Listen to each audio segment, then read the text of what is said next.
up to 50 times stronger than heroin and 100 times stronger than morphine.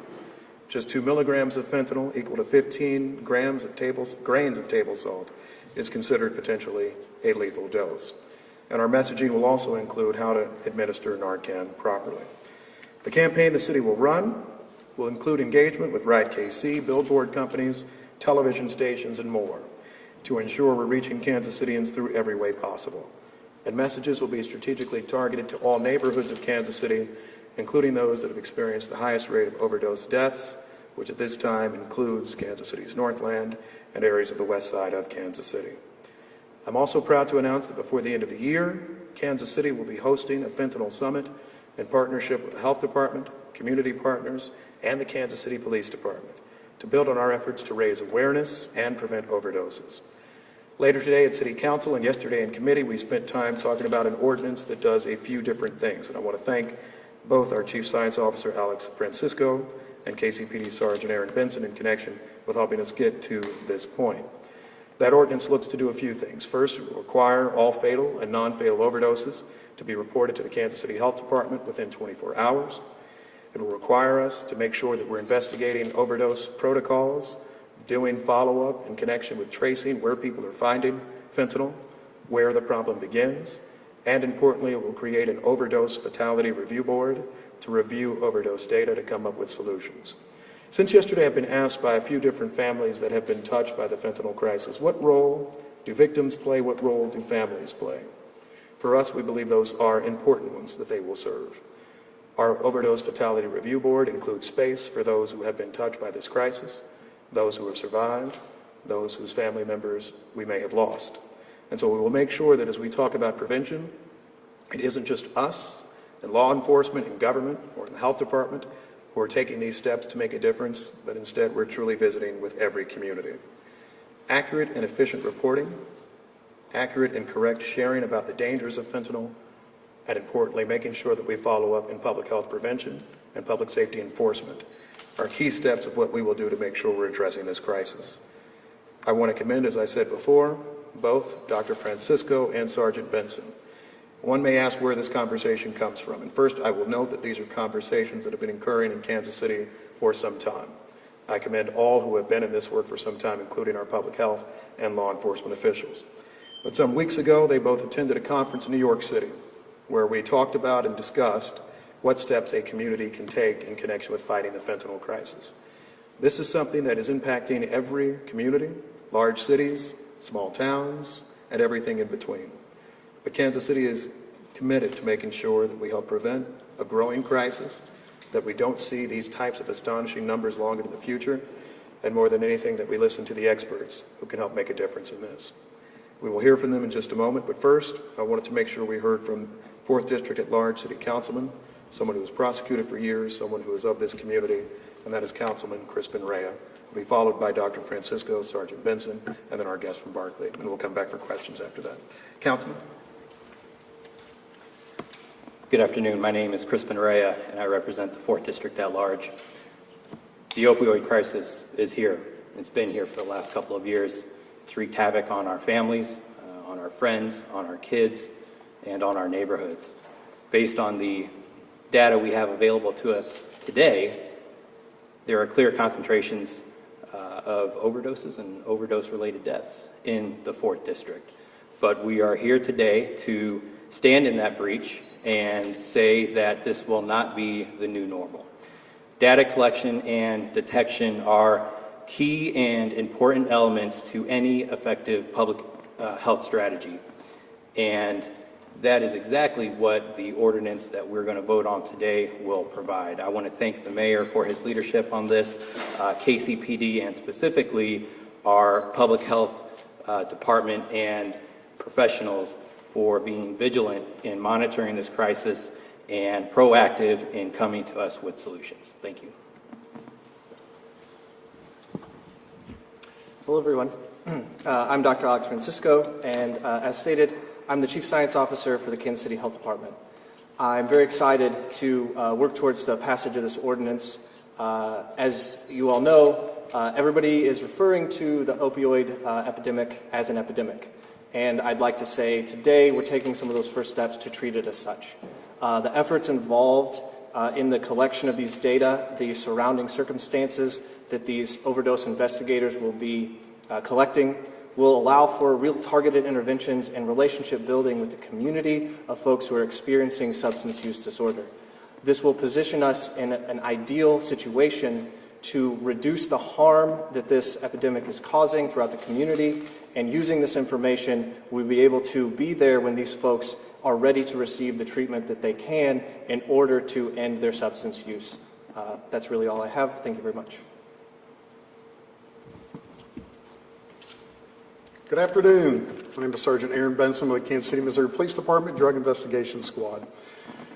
Previously mentioned, we have seen a huge increase in the use and possession and overdoses in the last about 5 years. It's been very heightened over the last 3 years. Over the last year, our police department has recovered over 61,000 grams of fentanyl. That could be equivalent to potentially millions of lethal doses on our streets, with a value of about $8.2 million. Here in Kansas City, we've been seeing a lot of the M30 pills. I've got a picture here just for identification purposes. They're marked M on one side, 30 on the other. That's kind of the primary narcotic we're seeing. We're also seeing the powder form. And these are very inconsistent when they're being made. So I kind of equate it to when you're making a batch of chocolate chip cookies. You never really know how many chips are in one versus another. And if you get a whole bunch in one, it's fatal. And there's nothing we can do to help you. So I want to stress the point of the education piece about this. We've got to talk to our kids. We've got family members have to talk to each other. The community's got to talk to each other. Everybody has to get this out there so everybody's kind of aware of the threat that's going on with the fentanyl crisis.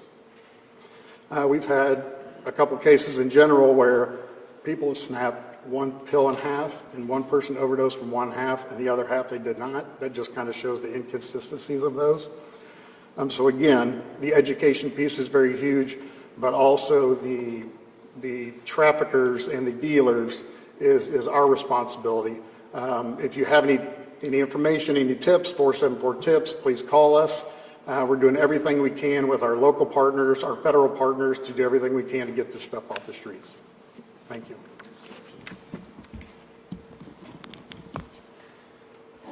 Good afternoon. My name's Jason Parks, and I'm the Chief Growth Officer at Barkley. We're a creative idea firm based here in Kansas City.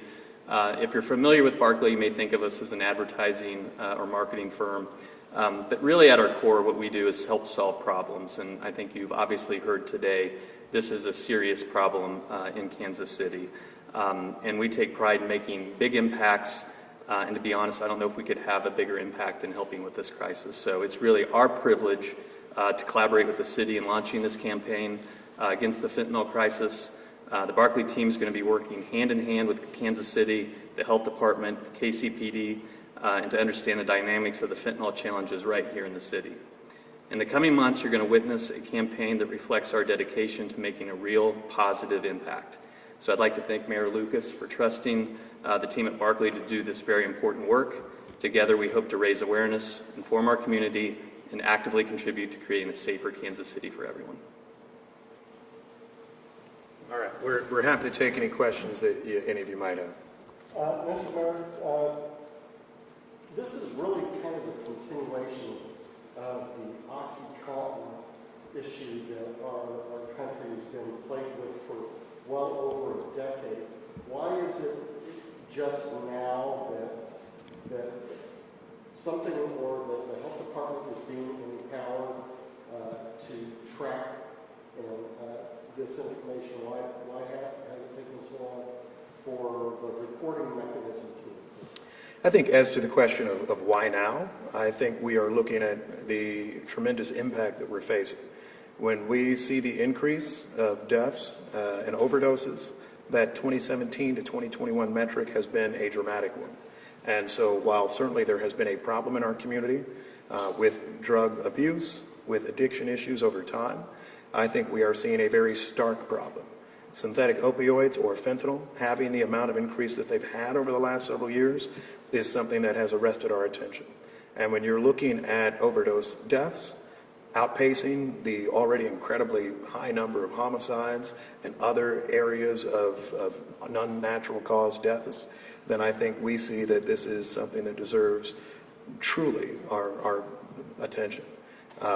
We spend a lot of time and a lot of money in other areas where we see increases like this. You've seen that with homicides, you've seen that with treatment of COVID-19, you've seen that with other epidemics that have confronted us. I think for us, it's important for us to recognize that this is just that type of epidemic that needs that level of attention. And so the reality is there are a lot of people that are impacted by this now. It doesn't mean that they weren't in the past. It just means that we are recognizing that this is a key point for our intervention. Dr. Francisco said yesterday that really there's no place in Kansas City that hasn't been hit by fentanyl. But also in the 9 county area, there's no place that hasn't been hit. And what's being done, if anything, to bring cities and counties, all the 9 counties together to address this together? You know, I think I'll try to take that and note the following. So there are collaboratives that talk about public health responses. We always start with the Mid-America Regional Council in connection with what we're doing. This ordinance has public health partners and practitioner partners that are going to be part of what the crisis is, those who don't just practice in Kansas City, Missouri, those who cross a number of jurisdictions. But I think our goal with the Fentanyl Summit itself is to say that this is an issue that extends beyond just a Kansas City City Hall answer. And it is to create a forum and an opportunity to say this is something touching everyone. Unlike perhaps what we have confronted in other areas, gun violence, for example, where you don't see the same amount of impact in communities all around our region, the data shows us and tells us that we are experiencing it here. And so I see this as, if not the beginning of conversations, at least a key point of inflection in where we're saying this is an important crisis. This is one where we think cooperation is necessary.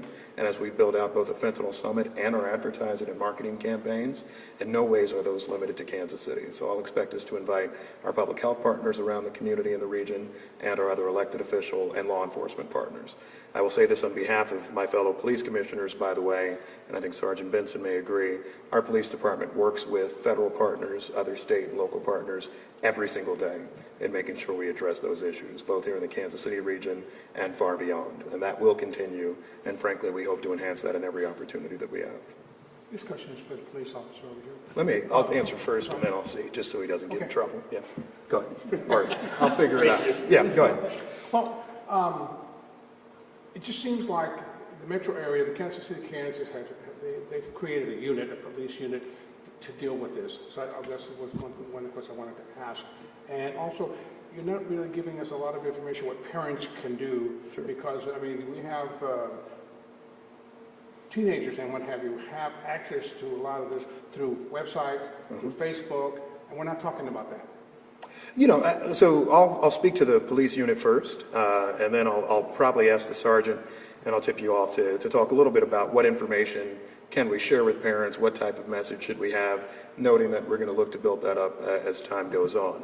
On the KCPD issue, there are always discussions at staffing levels and how we can address this in a more complete way. I think this is a discussion that the Board of Police Commissioners is likely to have not just this next Tuesday, when is the next Board of Police Commissioners meeting, but certainly as we build out staffing plans for the next year.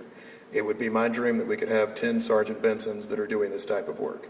And I look forward to working with my fellow commissioners, the police chief, and others to see that we can build up the staffing levels to make sure that we can address this important problem, much the same way that our ordinance today looks to add investigators at the health department that help us trace where some of these items are coming from, how we can help do the prevention side of things. So that is something that command staff and the Board of Police Commissioners are actively looking to address.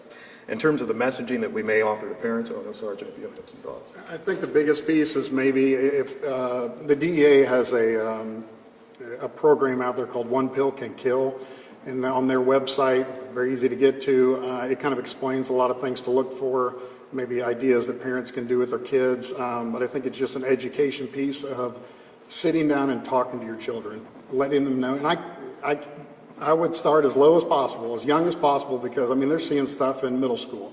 A lot of it's coming through social media. Check your kids' social media stuff. I know some people are against that, but hey, if you want to protect your kids, that's my personal opinion. It's just having those difficult conversations and I've got people that I know whose kids have died from fentanyl, so it's tough to see those parents go through that when maybe they didn't, or should have said something beforehand, but really didn't know for sure. So I think the conversations, as difficult as they may be, you should have those at a young age growing up and letting them know the harms of all this stuff. Thank you. Other questions? I was somewhat surprised when you were saying that, the data coming into you is sometimes years old. Now this ordinance that's going to be voted on today would have the 24-hour blood calendar day, requirements for reports. So I'm wondering how is that going to work? Because, a fatal overdose is one thing, non-fatal overdose, are you getting hospitals on board, and how would that be communicated? Can you tell me more about that? Dr. Francisco, can you share? Yeah, absolutely. So it's an excellent question. And although this is novel for overdoses, this is routine for many other diseases within the city.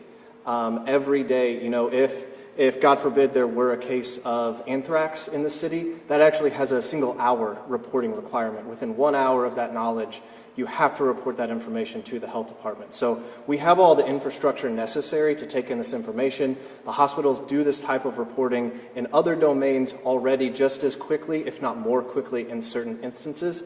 And so that timeliness of this information is just a slightly different mechanism. Previously, our best source of information of this were vital records that we do receive from the state for Kansas City. Those are some of those records when I referenced yesterday that we have years delay. Those are the sources of information that have that sort of delay. But the other direct reporting from hospitals, when you had a case of COVID, that had a 24-hour reporting requirement as well. So that came to us well within 24 hours most of the time.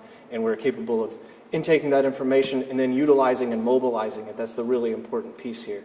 The reason why we need this information so quickly is because if there is some sort of outbreak of overdoses, we can address that. We can mobilize resources. We can tell the folks who need to know this type of information, who can get out into the field to mitigate the problem that is occurring that we can see when we're uniquely positioned to see that as the health department. Doctor, is this a concern right now, and are you trying to avoid a crisis, or are we already in crisis mode? I would say we are already in a crisis mode. As the mayor has mentioned, there was a nearly 1,000% increase from 2017 to 2021 in fentanyl deaths. Prior to 2017, the total number of fentanyl deaths bounced up and down between 5 and 6 total each year. In 2021, it was 72. It was about 40% of all overdose deaths in total. And so I would 100% say that we are in a crisis, and if we don't get ahead of the curve, it is going to get worse. Success takes a lot of different forms. Obviously, the bottom line success would be the reduction in the number of fentanyl deaths. But for people that may, say there's a year that maybe things stay the same, what are the other indicators of success of the program that people can look to give an accurate judgment of what this ordinance is going to do? I can speak for that from a public health perspective, and then my colleagues may have additional answers. But I think the question is well put, because we may be too late to actually reduce deaths, at least in an upcoming year, from a public health perspective. However, that being said, referrals to services is going to be an excellent source of prevention in this situation. We're going to run into the issue of folks who may not want treatment at this time, and we have to be prepared for that reality. However, we are building these relationships with folks who have substance use disorders so that we are there when they need help. We can have that relationship and we can refer them to help when they need it. I would also say just having a broader network of partners who are capable of mobilizing in a coordinated fashion to address some of these problems would be a metric of success from a public health perspective as well, for sure. Any thoughts, Sergeant? I had just one follow-up question from earlier. So this is a public health discussion, but then, there's also kind of the criminal elements. How are you going to balance that, because both parties are kind of involved. So, because obviously, you have people who are selling drugs that are killing people, and you think, well, these people maybe should face some sort of punishment, but that's not really the goal here, right? So. I won't necessarily agree with the premise. I mean, I think the goal is is that we have cooperation as to how we're addressing the crisis, both from a criminal justice system approach and a public health approach. The public health approach we're looking at is purely first step is prevention, right? How do we make sure that we're actually preventing this crisis in the first place? That goes all the way back to education, that goes to the communication ideas, all of those sorts of steps. How are we treating addiction? How do we make sure this isn't something that festers in our community? I think when you are looking at the enforcement side, however, there are a few key and very important steps. Sergeant Benson and his colleagues are out every day in this city trying to make sure that they can find where these narcotics are obtained, who is trafficking them, how do they get to Kansas City, if there are other folks who are involved or engaged, what types of governmental agencies, including DEA and FBI, do we need to work with to make sure that we're getting and stopping this type of trafficking from its source? So I think what this effort is saying is actually, it is everyone coming together to address it.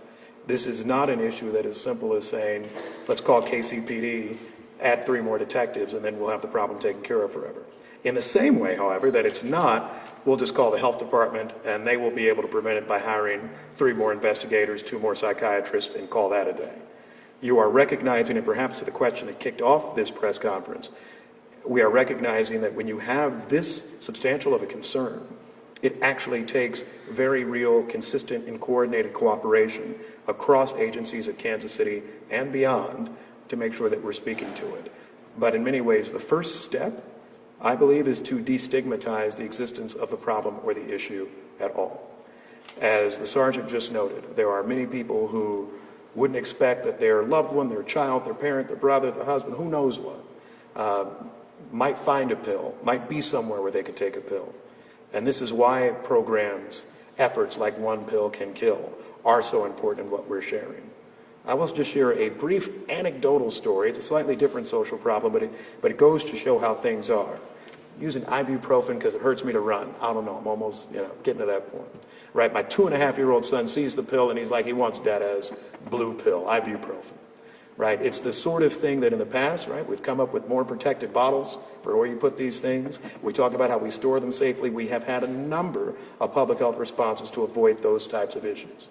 We're in much the same space now in saying, how do we actually make sure that we avoid this problem long term? There is a law enforcement side, no doubt, and we will work with the police department, our prosecutors, and all of our counties, by the way, because this is something that's presenting itself in every county in which Kansas City sits. But we will also make sure that we're looking at the full prevention side. And I'll say this to the kind of the regional discussion or question from before.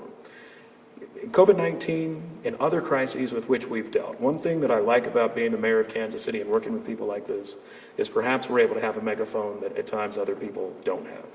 And so our hope with our marketing campaign with Barkley, with the work that everybody's doing, is saying that anybody who is within hours of Kansas City, whoever hears our voices, reads the words that we're sharing, will know what the dangers of these pills are, will know that there is a real crisis right now in their community, and hopefully will have that conversation with their child, will have that conversation with their friend, their associate, the person who's in a homeless camp with them, wherever somebody is. And that's the effort that we're trying to do. I'll also say this, a very special thank you to our health director, Marvia Jones, Dr. Marvia Jones, our chief of police, Stacey Graves, who I know have shared our efforts in making sure we address this. With that, are there any other questions? Yes, ma'am. If the proposal passes, will you for sure have a relative who has lost someone to fentanyl be on a review board? And also, deaths in the area, Kansas City and the surrounding area, started to uptick in 2020. They exploded in 21. They continued to explode in 2022, and we're still seeing that. Do you feel behind in a way after this has been 4 years, 5 years coming, and how do you play catch up? I'll take the second question first. And I'll be honest, yes, I feel behind. I think we feel behind. We would have liked to have been just at the forefront of answers and solutions. That being said, when Sergeant Benson and Dr. Francisco were at the meeting in New York City, and let me give you background, and perhaps we discussed it previously. This meeting started in a conversation between myself and the mayor of New York City, Eric Adams, talking about what people largely in homeless facilities are dealing with. And it kind of led to fentanyl crises, brought in more people in the room. He ultimately has a conference. It brings people from a number of major American cities. And during that conference, they actually said and remarked, I'm getting this secondhand, but nonetheless, they said, wow, Kansas City is actually doing some things well. So while I feel like we aren't as far ahead as we would have liked, I don't know if any major American city is. I was at Skid Row in Los Angeles about a year and a half ago, and seeing thousands of people there, many of whom are confronting addiction, many of whom have used fentanyl, have been exposed to it, have lost loved ones who succumbed to it in an overdose. A lot of major American cities and a lot of our country, frankly, is behind. I would have loved to have been ahead. We would have loved to throw out policies and plans that help address it. But I think this is us taking a step. And it's important that Councilman Rea is here. Councilman Rea is our chair of our special committee on municipal rehabilitation and detention, i.e. the conversation about a jail in Kansas City and a rehabilitation facility. It is very hard to have a conversation about rehabilitation, low barrier to entry homeless shelters, jails, at this point without actually talking about overdoses, fentanyl, drugs, and beyond. And so we've been having conversations around this for a number of years. We've been talking about a jail for years. But I think now we're actually recognizing how they all are intertwined. And hopefully this effort helped us avoid what we truly wish to avoid, which is people who are dying from this and people ultimately who find themselves incarcerated for a long time because they get involved in this sort of business. We want to prevent all of that, and that's what all of us are here to do. Yes? Just so that people understand, this is one of those things I don't really fully get. As you're dealing with this, and you're saying fentanyl as a pill, are you seeing more people who are deliberately taking fentanyl as drugs, or people who are taking other drugs that end up being laced with fentanyl? Which one's a greater? So before I may go to the sergeant on that and how it's typically presenting itself as an issue. I would say it's kind of hard to gauge, but there's both. I mean, obviously, I think there's a lot of younger, a large demographic that's had these problems is the younger demographic, high school kids. And I think it's maybe because the pill form is a little more innocent, if you will, than injecting yourself with something like methamphetamine or something like that. But also there's people that use fentanyl and they know they're taking fentanyl because they want that high, and that's just, I mean, that's reality. So you've got both sides of it, so you try to combat both sides, but if we can get help to people that need help, we can, and the dealers and traffickers will handle that portion of it. Thank you.